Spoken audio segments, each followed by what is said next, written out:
تقریباً ہر بندہ پریشان نظر آ رہا ہے، ایسے ہی ہے نا؟ تو آؤ میں آج ایک نسخہ ایسا بتلاؤں، عمل کرو تو رب تعالیٰ کا کرم ہو جائے گا۔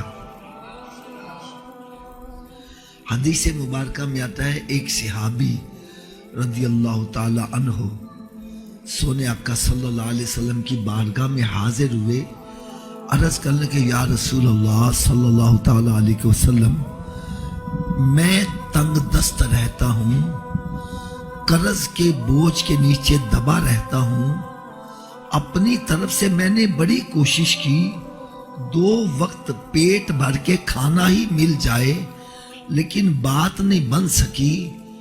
جب ہر طرف سے مایوس ہو گیا تو آپ کی بارگاہ میں حاضر ہو گیا ہوں، آپ مجھے کوئی نسخہ ایسا بتلا دیں میرے لیے آسانیاں ہو جائے۔ میرے آقا صلی اللہ علیہ وسلم نے ارشاد فرمایا، اے میرے صحابی، 3 کام تم کر لیا کرو، تیرے گھر میں خیر و برکت کی میں ضمانت یہ دیتا ہوں۔ صحابہ کرام فرماتے ہیں ہم نے اس کو بڑا تنگ دست دیکھا، لیکن جب اس نے نسخے پہ عمل شروع کیا، رب تعالیٰ نے اتنا نوازا کہ اب وہ مدینہ شریف کی گلیوں میں جھولیاں بھر بھر کے خیرات کرتا تھا، دولت ختم نہیں ہوتی تھی۔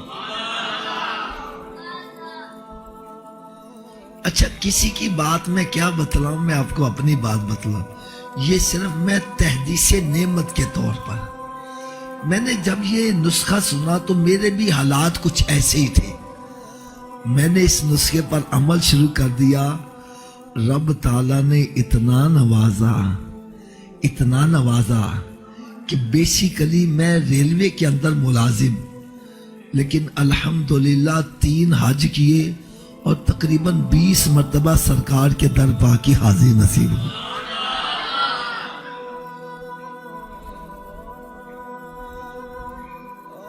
آپ سوچ رہے ہوں گے وہ نسخہ پتہ نہیں کتنا مشکل ہوگا، تو بھائی سنو، وہ 3 کام کون کون سے ہیں؟ فرمایا نمبر 1، جب گھر میں داخل ہوا کرو تو گھر والوں کو سلام کر دیا کرو۔ گھر میں اگر کوئی نہیں ہے، خالی گھر، کوئی سلام کر دو۔ دوسرا کام فرمایا 1 مرتبہ سلام بھیج دیا کرو،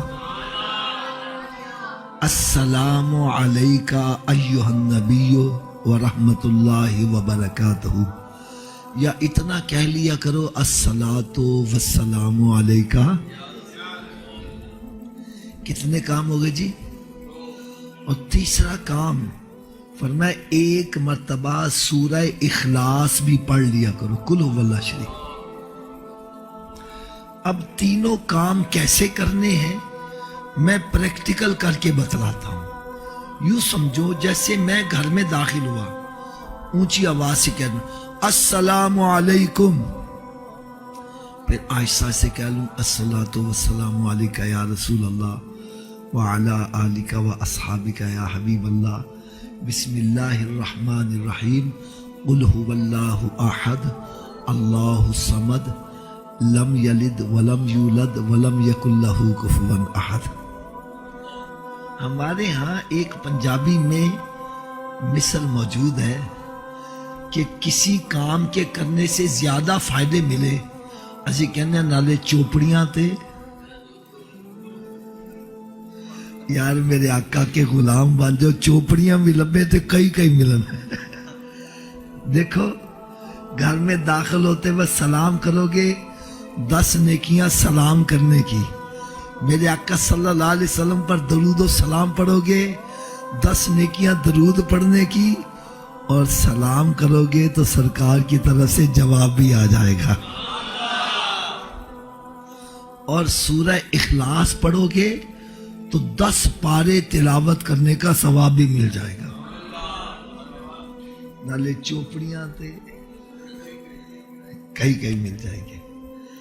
اچھا، ایک آپ کو اور مزے کی بات بتلاؤں، آپ نے ایک نام سنا ہوگا دبئی چوک، علامہ اقبال ٹاؤن میں، وہاں چوک میں ایک مسجد ہے، بڑی پیاری مسجد ہے.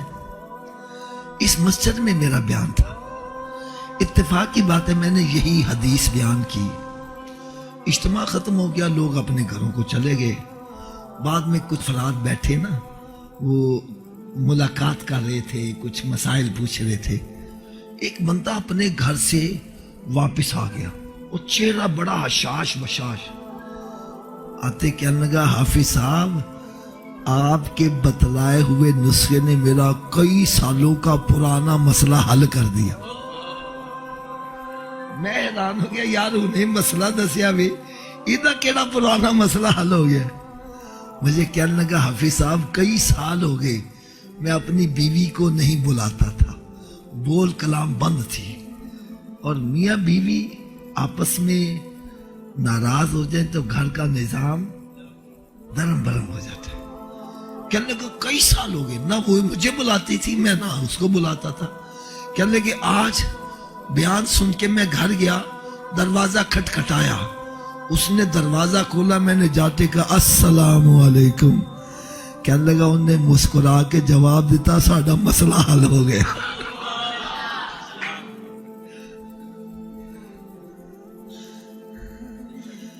اور میں پھر کیا کہوں گا؟